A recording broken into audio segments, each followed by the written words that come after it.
তোমাদের অনেক ছেলের চেহারা দেখলেই তো বোঝা যায় কতদিন হয় নামাজ পড়ো নাই, কতদিন হয় মালিকের একটা সেজদা দাও। চুল নিয়ে এত ব্যস্ত হয়ে গেলা কেন? চুলের ফ্যাশনের উপরে এত অস্থির হইলা কেন? কে দেখে তোমার চুল? কীর্ত দেখে? কারে দেখাও এইসব চুল? মানুষের আর কাজ নাই, মানসি বুঝি বইয়া বইয়া তোমার চুল দেখবে। তুমি যে সারাদিন চুল নিয়ে ব্যস্ত, শরীর পূজা, দেহের পূজা এভাবে করছো কেন? সারাক্ষণ বুঝি এই শরীর, এই দেহ, এটা নিয়েই ব্যস্ত হয়ে গেলা। সারাক্ষণ একটা নারী বুঝি, একটা নারী, একটা ছবি, একটা বেড়ি, একটা উলঙ্গ দৃশ্য, এর জন্যই পৃথিবীতে আসা। এই রাত দিন বুঝি মোবাইলে দেখবা, ছবিয়ে দেখবা, নারীয়ে দেখবা। সারাদিন বুঝি নারীর জন্যই পৃথিবীতে আসা তোমার, আর কাম নাই, আর কোনো উদ্দেশ্য নাই দোস্ত আমার। বাহ, ঠিক হলো না, ঠিক করলা না ভাইয়া, ভালো করলাম। আমি অনুরোধ করলাম, আমার কথা শেষ। আমি অনুরোধ করি, আল্লাহ যদি আবার কখনো তৌফিক দেয় লম্বা করে বলবো ইনশাআল্লাহ।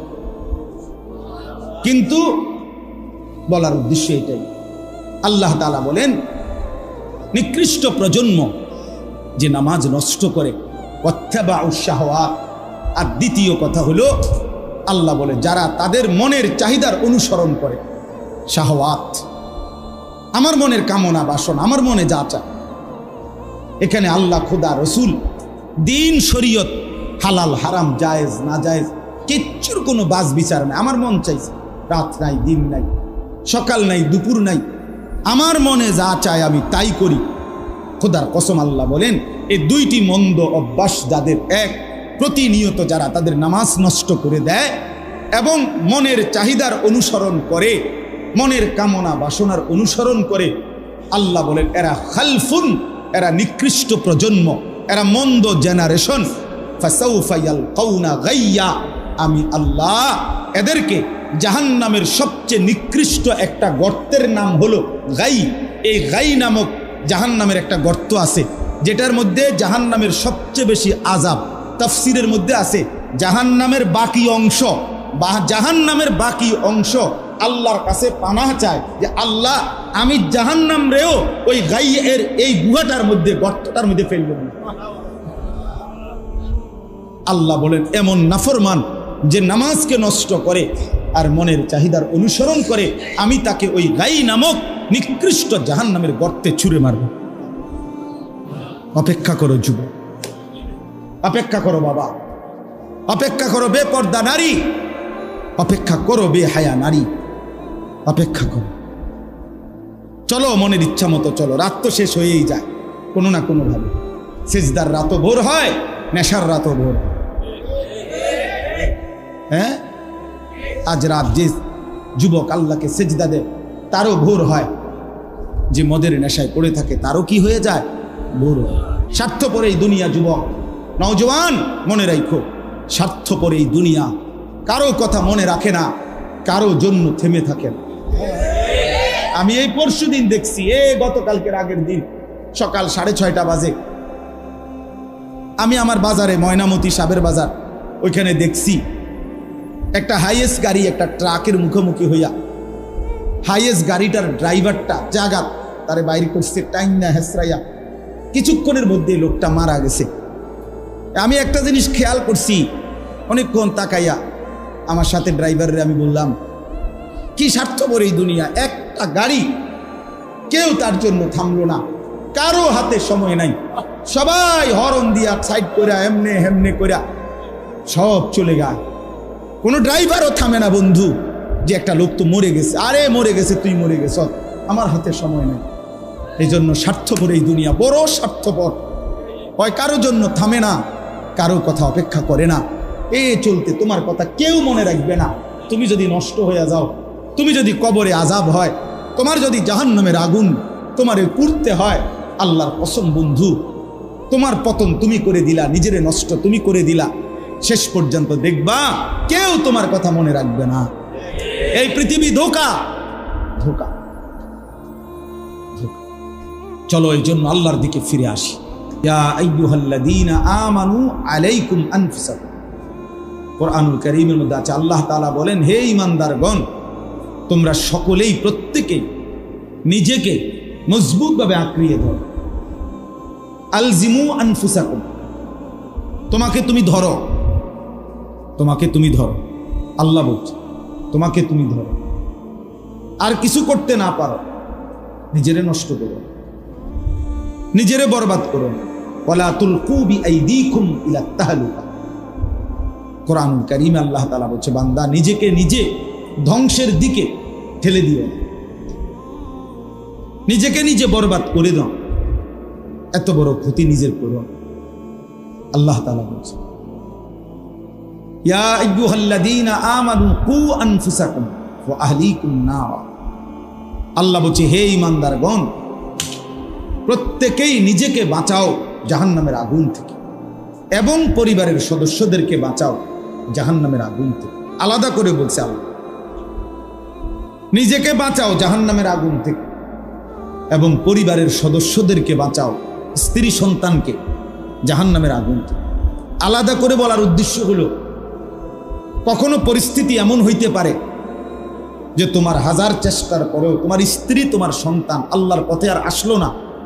তো আল্লাহ তাআলা বললেন, ওই মুহূর্তে তোমার ঘরেও যদি স্ত্রী সন্তান তোমার পরিবর্তন না হয়, আল্লাহর দিকে ফিরে না আসে, জাহান্নাম থেকে বাঁচতে না চায়, তো কমপক্ষে নিজেকে একা হলেও বাঁচাও।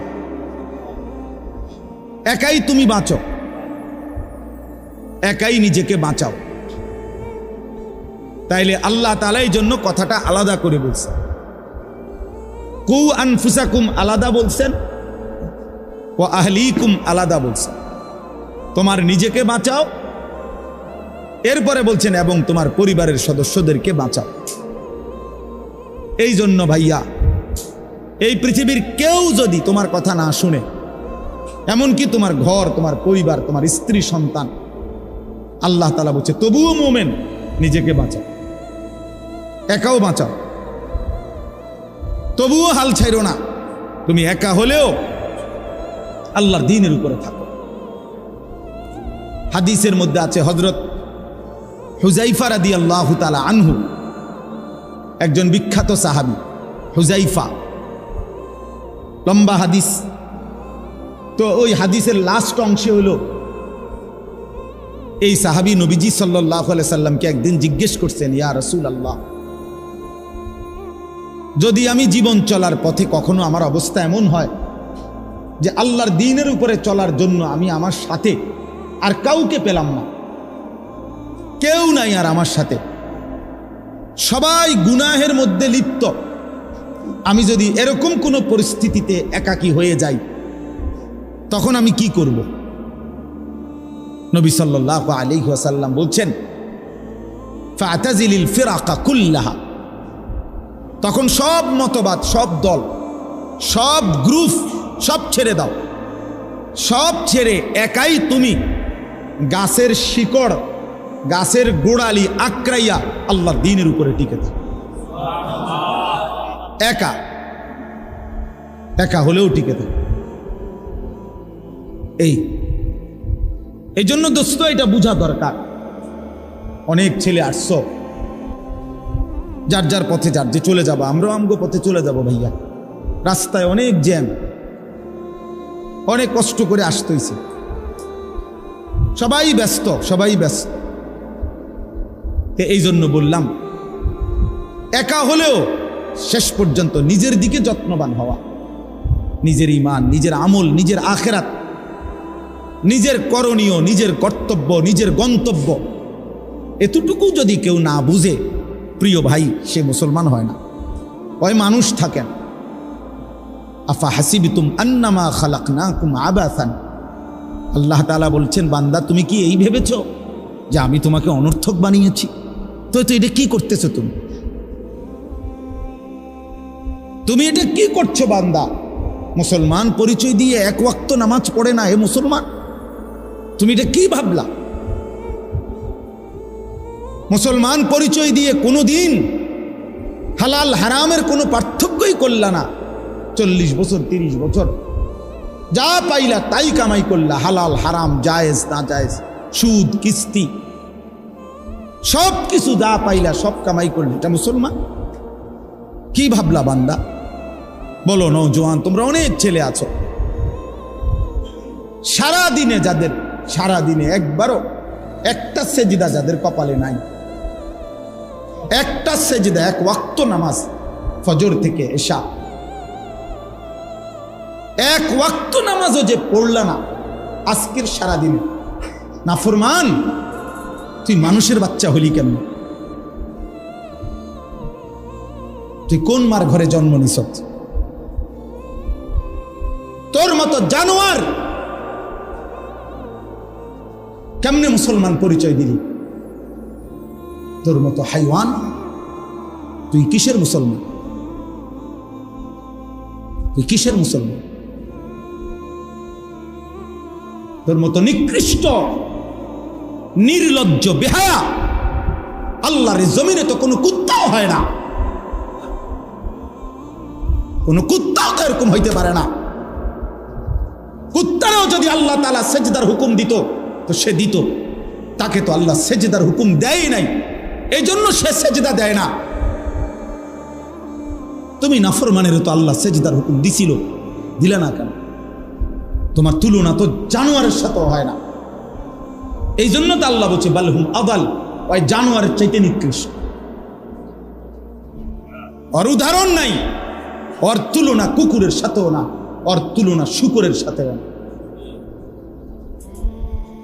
আল্লাহর কোন সৃষ্টির অন্তর্ভুক্ত না। বলো মিয়া, এত বিবেকহীন কেমনে হইলা? আফা হাসিবতুম আন্নামা খালাকনাকুম আবাসান, কি ভেবেছো বান্দা আমি তোমাকে অনর্থক বানিয়েছি? তোমাকে আমি একদিন, আমি আল্লাহ এক সেকেন্ডে চাইলে পারি, কুন ফায়াকুন, আমি হও বললেই হয়ে যায়। সেই আমি 9 মাস কেন লাগাইলাম? 9 মাস লাগাইলাম কেন? আরে বলো কি বান্দা? নিজ হাতে খালাকতুহু বিয়াদিয়া, আল্লাহ বলেন আমি আমার নিজ কুদরতি হাতে আমার বান্দাকে আমি বানাইছি, আমি বানাইছি বড় যত্ন করে। এক ফোঁটা নাপাক পানির মধ্যে এত চমৎকার ডিজাইন পৃথিবীর কেউ কল্পনাও করতে পারে না। ইন্না খালাকনাল ইনসানা মিন নুতফাতিন আমশাজ, বীর্যের এক ফোঁটা থেকে আমি আল্লাহ তাআলা মানুষকে বানিয়েছি। এত সুন্দর চমৎকার নাক কান ডিজাইন। কোন পানির এক ফোঁটার উপরে, এক ফোঁটা পানির মধ্যে কেউ কোনো ডিজাইন করুক, কি দিয়ে করবে? পানির উপরে ডিজাইন করে কেমনে? আবার রব্বুল আলামিন বলে সেই পানির নাপাক ফোঁটা দুর্গন্ধযুক্ত, আমি তার মধ্যে এমন সুন্দর একটা ডিজাইন করেছি।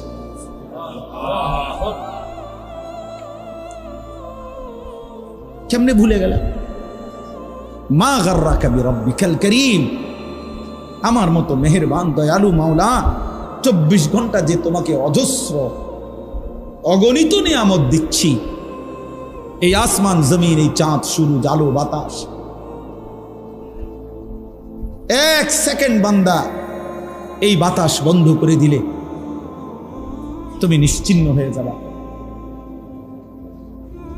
তুমি এই পৃথিবীতে নিঃশ্বাস ত্যাগ করে মৃত্যুবরণ করবা।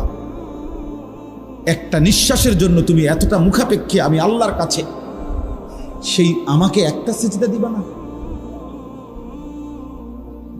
সেই আমাকে একবারও ডাকবা না?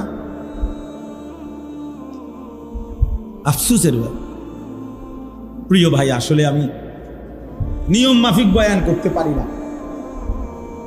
আমার ভাই, আমাদের অনেক আদরের ইউসুফ বিন ইকবাল, সে চমৎকার বলতে পারে। কোনো একটা বিষয় নিলে আলহামদুলিল্লাহ সে চমৎকার এটার ভাঙ্গা ভাঙ্গা বুঝাইতে পারে। ওই বিষয়ের যত কিছু আছে সব সে বলতে পারে, যার কারণে আমরা নিজেরাও তার বয়ান শুনি। আলহামদুলিল্লাহ, বাস্তবিক অর্থেই মহব্বত করি তাকে, দিল থেকে মহব্বত করি। কিন্তু আমি এগুলো কইতারি, আগে যাও চেষ্টা করতাম, এখন আর পারি। এত ছেলে দেখলে আমার মাথা গরম হয়ে যায়। হাজিব ব্যাপার।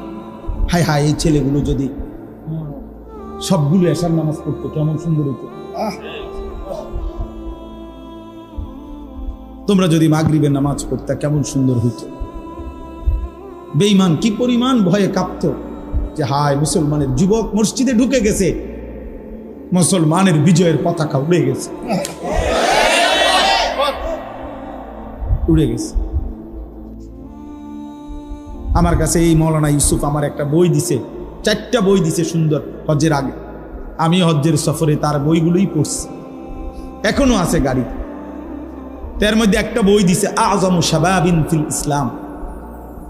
ওই বইতে স্পষ্ট আছে যে রাসূলুল্লাহ সাল্লাল্লাহু আলাইহি সাল্লামের নবুয়তের 23 বছরে, খোদার কসম বন্ধু, নবীজির 23 বছরের নবুয়তের জীবনে সবচেয়ে বেশি সহযোগী ছিল নবীজির যারা, অহুম শাবাব, ওরা যুবক,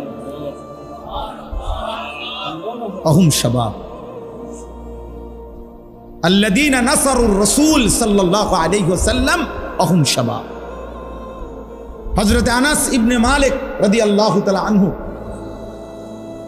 10 বছরের নবীর খাদেম সাহাবী, উনি বলছে কুন্না নাগজু মা রাসূলিল্লাহ সাল্লাল্লাহু আলাইহি ওয়াসাল্লাম ওয়া হুয়া নাহনু শাবাব। আমরা রাসূলের সাথে যুদ্ধ করতাম আর আমরা ছিলাম সব যুবক। নবীজির সাথে যুদ্ধের ময়দানে আমরা যেতাম আর আমরা ছিলাম ওয়া নাহনু শাবাব, আমরা সবাই ছিলাম যুবক, সবাই ছিলাম নওজোয়ান। এজন্য দোস্ত, এটাই মূল কথা। তোমরা একটা প্রজন্ম, তোমরা একটা জেনারেশন। এই মুহূর্তে যার বয়স 12, 14, 16, 18, 20, 25, 30 এরকম, তো তোমরা এই সময়ের প্রজন্ম, এই জেনারেশন, তোমরা এই জেনারেশন। তো এই জেনারেশন বর্তমান আধুনিক গবেষকরা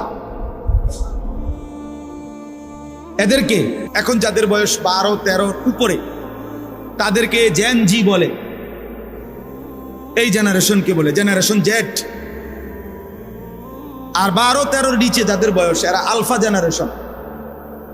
তো এটাও গবেষকরা, আধুনিক শিক্ষিতরা এটা ভাগ করছে। তো মূলত তোমরা একটা প্রজন্ম, তোমরা একটা জেনারেশন। এই কাছাকাছি তোমরা সব 2 বছর 4 বছরের ব্যবধান, 3 বছর 5 বছরের ব্যবধান। এই তোমরা যারা কিশোর যুবক, তোমরা একটা জেনারেশন, একটা প্রজন্ম। আর একটি প্রজন্ম মানে একটা জেনারেশন 2 রকম হয় আরবিতে। একটা হলো খালফুন আর একটা হলো খালাফুন। একই শব্দ, শুধু উচ্চারণের মধ্যে একটু ভিন্নতা। মাঝখানে একটা লাম আছে, এই লামটার মধ্যে যদি সাকিন হয় তাহলে হলো খালফুন, আর যদি লামের মধ্যে জবর হয় তাহলে হলো খালাফুন, আরবি শব্দ। এই খালফুন মজিদ লামের মধ্যে যদি জবর সাকিন হয়, জজম হয়, তাইলে হয় মন্দ প্রজন্ম, নিকৃষ্ট জেনারেশন, মন্দ প্রজন্ম।